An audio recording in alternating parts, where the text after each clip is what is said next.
Hello, it's PyramKing, and I'm really excited to bring to you another Curse of Strahd guide. This one is the Village of Barovia. Now, this is going to be a long video because I'm going to go through a lot of details, including some new and additional content. And before I do, I got a little service announcement. This thing right here is a brand new microphone. The first time I'm using it, so no longer will I be using that really cheap mono USB mic that really kind of sucked. But this microphone here was helped through the contributions, purchased through the contributions of you, viewers like you, my Patreon supporters. So thank you to my Patreon supporters allowing me to get a brand new mic. And my latest Patreon supporter is Frank Schmitz. A big shout out to you. Thank you. It's your contributions that allow me to come to you in high fidelity. So before we start, I also want to give a special recognition to two individuals that have really helped in my personal campaign, made it really special, and I'm going to be sharing some of their stuff here, and that is James RPG Art. Now, James RPG Art does these beautiful animated, what I call Theater of the Mind maps that I've been using in Foundry. I made some Theater of the Mind videos in here, and even if I was using this on a tabletop, playing tabletop in person, I'd have a monitor or TV throwing up his animated pictures of Curse of Strahd because they just really, lend to the atmosphere, and they're great for role-playing. They really pull everybody into a common frame of reference. I'm going to go ahead and show two of them here. They're not in my Foundry pack, but you can get them on his Patreon site, and I'm going to have put a link in the description below. The second person is DM Andy. Now, DM Andy, in my opinion, makes the best battle maps for Curse of Strahd, and he makes them in a variety of flavor. Every battle map comes in rain, no rain, night, day, interior, exterior. I mean, he goes all out, and you can go ahead and there's a link in the description below to his Patreon page. Now, some of this maps, you got a special shout out to Andy. Very gracious to let us use a couple of his maps that I'm going to be using for this in our Foundry pack that you guys could go ahead and download. So a couple of those maps are made from him, so make sure you go over there and say thank you to him. And if you like what I'm doing, go ahead and join my Patreon. It's only $1. Again, all this content that I'm providing to you is for free. You don't have to be a Patreon member to download my guide or my Foundry pack. Right now, they're all temporarily free, so rush over there and get them. And if you like them, just even $1 supporter.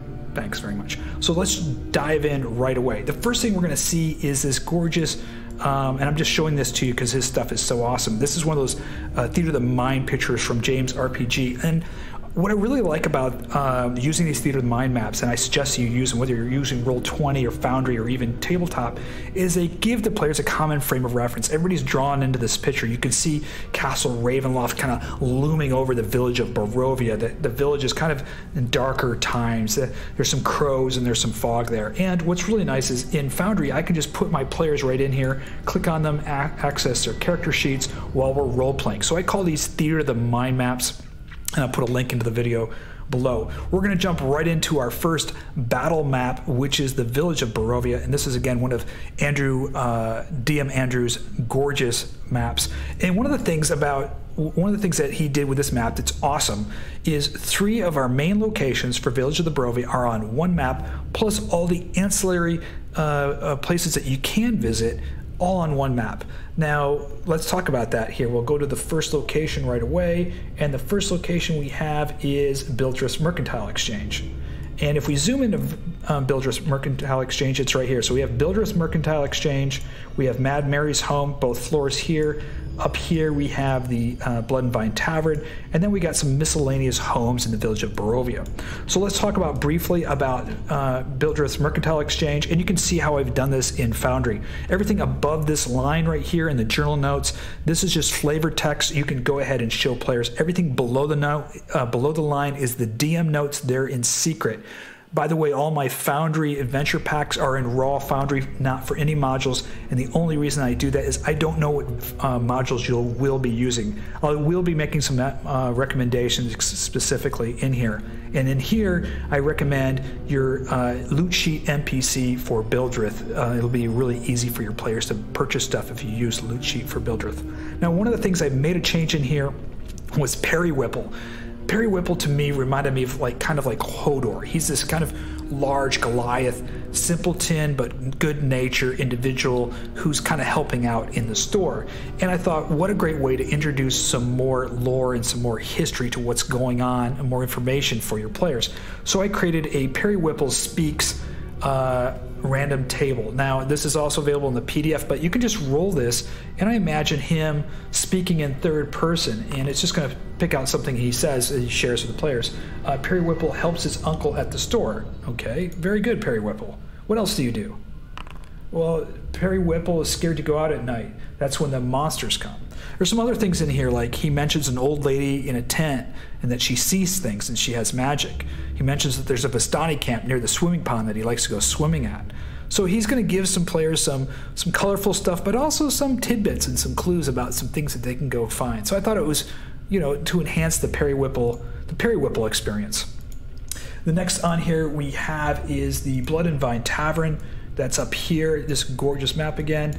And in the Blood and Vine Tavern, it's pretty much rules as written. I go ahead and here I have all the links back to Curse of Strahd, so if you want to read anything from Curse of Strahd from D&D Beyond, the link's right in there. Of course, you need to own Curse of Strahd to do this. But I have all the players loaded up here and clicked on it. You can click on it. Again, I have Perry Whipple Speaks. I have Perry Whipple enter into the bar to pick up some equipment from the bartender, the Vistani women, to take back. They've brought some stuff in here for his shop. So Perry Whipple's kind of also this, day laborer and picking up packages from the tavern. The Barovia lore and the Vistani lore are in here. Roll tables again. This comes from Curse of Strahd with some additional flavor text. So if you run into a Barovian, you can click on this and they'll tell you something. You can role play this. This will just help you with the role player. One of the people sitting in the bar might say, "Wolves, dire wolves, and werewolves prowl in the woods. Hungry bats fill the night sky."